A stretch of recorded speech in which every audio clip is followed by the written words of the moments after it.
Welcome to the Tastoria Grape School, where we taste and give you our thoughts on the most famous and popular grape varieties in the world, and give a little comparison between the New World and the Old World.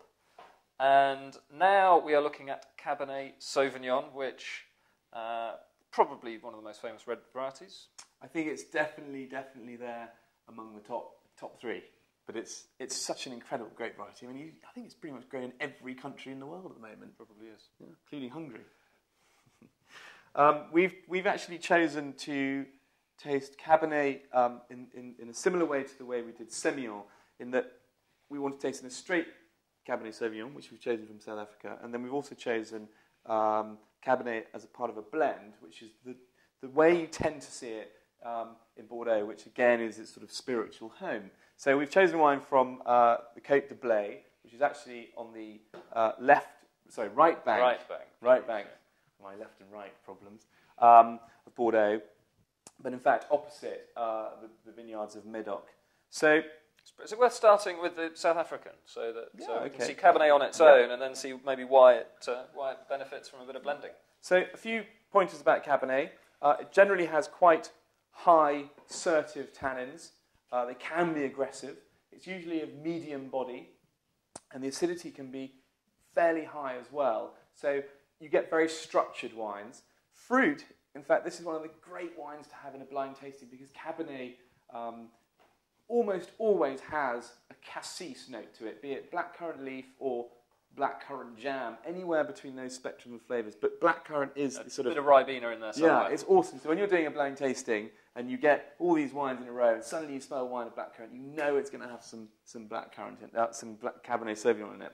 Now, this is from South Africa, so very warm climate, comes from the Roberts Valley, and you'll find here you get much more potential for ripening the fruit.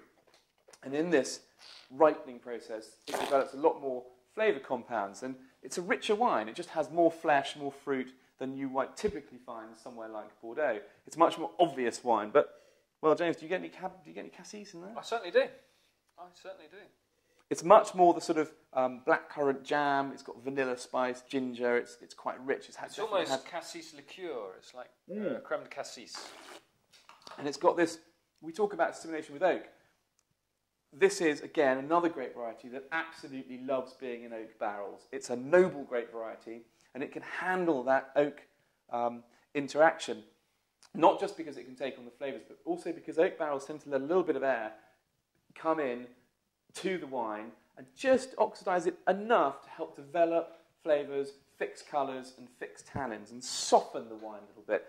Cabernet Sauvignon, where it's just fermented and it hasn't spent much time in oak, is incredibly aggressive. It's so assertive, it's almost undrinkable. So this wine, with its structure, with its acidity, with its tannin, this is the wine to have with big noble dishes like fillet of beef or big casseroles, game. You can have, I think this is a really lovely wine to have with partridge, grouse. If you like this style of wine, those are the kind of food matches that you can have with it. And I guess from South Africa as well, what? Zebra? That kind of thing. Springbok? Yep. Absolutely. Big meaty dishes. But I also find Do you get a little bit of that mint as well? Very much so. Minty, menthol. Sometimes in Cabernet you can get a slight leafiness, which slightly implies that the fruit, the vine that the fruit has come from has been slightly overgrown, it's slightly been left to go wild, and it has a bit more leafy character to it. But in general, it makes a very solid wine from the very basic entry-level range all the way up to the very top wines of the world. Is it worth saying that on its own there's kind of, you get the front flavours and then you get the after flavours, but in the middle there's a little bit of a hole? Yeah. I think mid-palate donut wine. Yeah, mid-palate complexity can be wanting in single varietal Cabernets. And like most these kind of wines from France, they tend to come as part of a blend, which seamlessly leads me on to this wine. Now, I'm sure a lot of you will have had Cabernet and Merlot blends. You've probably had a Cabernet, Merlot and Malbec blend, which is principally what this wine is. It comes from the Côte de Blaye, as we already discussed. And here we see Cabernet as part of a blend. Now, if you go to the Médoc or Grape, you will tend to find the wines are in the main, predominantly Cabernet Sauvignon. Not always, but generally speaking, Cabernet Sauvignon. Merlot, Cabernet Franc, Petit Verdot, all added in larger or smaller amounts, depending on the chateau you're tasting. But here you can see instantly, this is sort of fresh cassis. 05, very hot year, I must probably stress that. 2005, great in Bordeaux. So it's very ripe fruit, but it's nowhere near the sort of same ripeness levels and the same richness levels as this. Not that it lacks that, though. I don't think. I think it has. No, it's different. It's a different animal, and it's got more complexity on the nose. You can get a bit of. I can smell a bit of Cabernet Franc in there. The classic sign of Cabernet Franc is a smell of celeriac, so slightly earthy flavour to it, character. You've still got a bit of that cassis. You've still got a bit of that sort of that dusty tannin that. It's very intense. It's got a very pungent core of fruit to it. That just again, talk about noble grape varieties. That is a grape variety that can also age incredibly well. And here you've got the structure, the acidity, the tannin, the fruit, and the alcohol, which again in this wine is moderately high, but not huge. It's probably 13%. What are you talking about alcohol? 13% alcohol. As opposed to 14 for the robbers. And for that reason, I think it's probably a more palatable wine. Now, this, I think, would be fantastic with roast lamb. Yeah. Lamb and claret. It's a classic combination. In fact, some of my best memories have been with Bordeaux wines, big rack of lamb on a Sunday, big glass, and just get stuck into anything from Bordeaux. And it's really happy days. I might drift off into reverie.